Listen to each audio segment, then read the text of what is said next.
Tatum. And Jayson, you are no longer a rookie. How does that sound to you right now?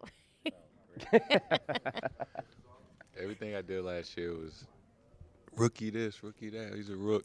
Now just an NBA player. But wait, hold on. I've heard a rumor out there that you're still a rookie until you play your first game of the second season. Has Aaron Baines thrown that They your way? tried that. I'm a young. said I'm a You're, young you're vet. not going with it. Uh-uh. But you do look back at last season, and a lot was expected of you, and you were able to step up time and time again. How would you summarize your rookie season? Uh, it was a lot better than I expected, especially on a bigger stage than I thought it was going to be, and the playoffs really had a lot to do with that. And it was great, a great rookie year, and I'll always remember that and just hopefully continue to build off that. Now, with that comes a lot of outside expectations. I mean, there's some rankings out there. I won't name any of the websites, but some of them have you as like a top 20, top 25 player already heading into year two, which is incredible. I mean, I've never seen, since I've been here, a rookie burst onto the scene like that with the Celtics. So how much attention do you pay to the outside noise and those expectations? Or do you just only play under your expectations? Yeah, I'd really only focus on my expectations. I never pay attention to the outside things, whether they're really good or really bad. Everybody is entitled to their own opinion and how they feel about players. And my job is just to go out there and play and do what I love. So I just focus on what I do. Well, right now they're all really good, just to put that out there. There is no really bad. When you did come in, there was we saw just with you your confidence, and really nothing much phased you really. Where did that come from, and how are you able to kind of look like you expedited your learning curve really? It has a lot to do with where I'm from and how my parents raised me, and I think it's just my demeanor. I'm always calm and laid back. And that's just how I always am. So that's how I play, is just relax. And I mean, it's basketball at the end of the day, so it's supposed to be fun, and I just go out there and try to have fun. Talk about how you were brought up, and one thing I want to ask you about is just the resources you've had throughout your life from a basketball perspective. Your godfather, Larry Hughes, you've been really good friends with Bradley Beal for a long time. You've had Kyrie in your corner. How has that assisted you in your growth on the basketball court, for the last 6-7 years of your life? Oh man, I'm very blessed and fortunate to have a lot of good people in my corner, and just a lot of older guys with a lot of wisdom to help me along the way, and I appreciate that more than they know. What's some of the the top notes in terms of wisdom that you've picked up over the years that some of those guys have instilled in you that you have carried through you in these first season plus here now that you're going into in the NBA? I think just by their actions, things that they've shown and done for me, and then just always been there anytime I ever had a question, or just have the ability to reach out for anything, and guys always willing to help. Jayson, we spoke about your first welcome to the NBA moment going up against LeBron James on opening night, but a lot has changed since then. Following Game 7 of the Eastern Conference Finals, you guys hugged, embraced in the middle of the court. What is that like for you to know that you have the respect of one of the best players in the NBA?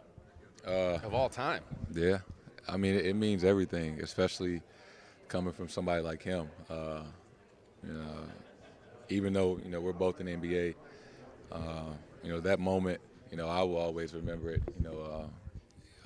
It was definitely bigger to me than it probably was to him. He probably doesn't know the impact that can have on young guys like myself that are trying to earn the respect of players like him. So it was a great moment. I'm thankful. What did he say to you? Exactly. Can't tell you. Okay. I know what he Thought did maybe do. some time had passed that you would maybe. He Share showed you a us little the more secret. love than he did on Twitter years back, right? Yeah. So finally, the guy comes over and says something to you. But no, let's talk about a couple other, high-level basketball players that you worked out with this summer. I mean, you got some time with Kobe, right? What was that like? It was like a dream That's come your true. idol, right? Yeah, that's my favorite basketball player of all time. So to have that interaction with him on a real personal level, that really meant the world to me because I had all his jerseys, his shoes, posters in my room, and now we're both in the gym, working out together, and I still can't believe it. Were you a little nervous at all, kind of seeing him and trying to take the advice as well? I tried to play it cool, but my heart was Not a beating good fast. actor? You couldn't hold it in? So also Penny Hardaway. So when you look at all of the workouts that you had with those two guys, and Kobe and Penny, a couple of really, really high-level players in the NBA, what was the main takeaway that you took from those sessions? And maybe if you took a different one from each session, what were they? Really, just to get in their mind and their mindset, and how they approach the game, and how they approach each year. Something I really found valuable in those conversations. So how did they approach each year? I mean, they were kind of the same. They both had that killer mentality, and obviously everybody knows how great Kobe is, and Penny Hardaway was first team All-NBA his second year in the league, so those are two of the best players. I saw on Instagram you recently got some new tattoos. You have the St. Louis Till the World Blows, and then you have Deuce, like father, like son, your son. Just how much do you attribute your success and your support to your family? I know Brandy, your mom, is a huge support for you and plays a huge role in your life as well. Oh yeah, man. Family is everything to me. They've always been so supportive of me and my dream ever since I started playing basketball, and I can't thank them enough.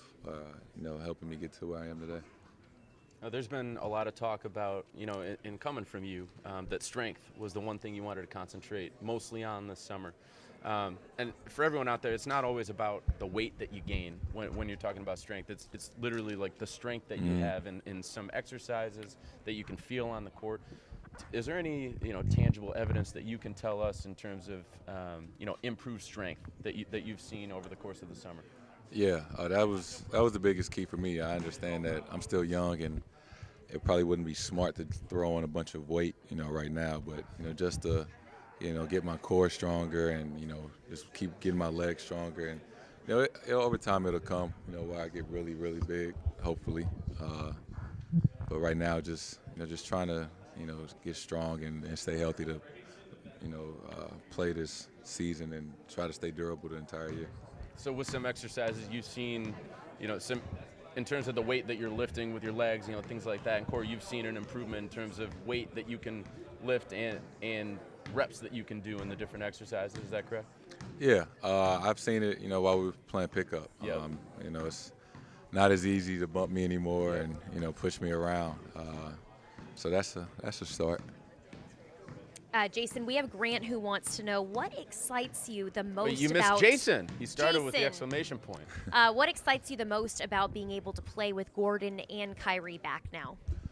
I think just to finally have our entire team, our full team, and those guys are just excited, to get back on the floor as we are to have them back. So, just to be out there and build that chemistry from tomorrow until the end of the season.